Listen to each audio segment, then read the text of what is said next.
భారతీయ సనాతన ధర్మంలో తీర్థయాత్రలకు అత్యంత విశిష్టమైన ఆధ్యాత్మిక ప్రాముఖ్యత ఉంది. నిశ్చలమైన భక్తితో ఇంద్రియ నిగ్రహంతో చేసే యాత్రల వల్ల జన్మజన్మల పాపాలు తొలగిపోతాయని పద్మపురాణంలోని కాశీఖండం స్పష్టం చేస్తోంది.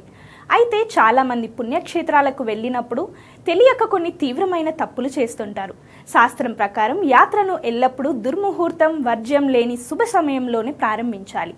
ప్రయాణం దిగ్విజయంగా సాగడానికి వాహనం ముందు కొబ్బరికాయ కొట్టి శ్రీరామ దూతయ హనుమతే నమః అనే మంత్రాన్ని స్మరించాలి. అలాగే మార్గ మధ్యంలో ఎలాంటి అపశృతులు జరగకుండా ఉండటానికి వృషభ వాహనుడైన ఆ పరమశివుని పతిషత్ రుద్ర మంత్రం పఠించటం పరమ శ్రేయస్కరం. యాత్ర ముగించుకొని ఇంటికి వచ్చాక కనీసం 3 నుంచి 5 సద్బ్రాహ్మణులకు లేదా పేదలకు అన్నదానం చేయడం వల్ల యాత్రా ఫలం పరిపూర్ణమవుతుంది.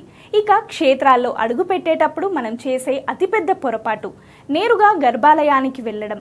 ఏ పుణ్యక్షేత్రానికైనా వెళ్ళినప్పుడు ముందుగా ఆ ఆలయ క్షేత్ర పాలకుడిని దర్శించుకొని అనుమతి తీసుకోవాలి.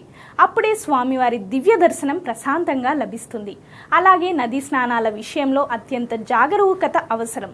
రాత్రి పడుకున్న బట్టలతో నేరుగా నదిలోకి దిగడం మహాపాపం. ముందుగా నిత్య స్నానం ముగించుకుని శుభ్రమైన వస్త్రాలు ధరించిన తర్వాతే నదిలో 3 మునకలు వేయాలి. పవిత్ర జలాల్లో సబ్బులు, షాంపూలు అస్సలు వాడకూడదు. నీటిని నోట్లో పోసుకొని పుక్కలించరాదు. సముద్ర స్నానాలు కేవలం పర్వదినాల్లో మాత్రమే చేయాలి. యాత్ర సమయంలో సంపూర్ణ బ్రహ్మచర్యం పాటిస్తూ సాత్విక ఆహారం మాత్రమే తీసుకోవాలి.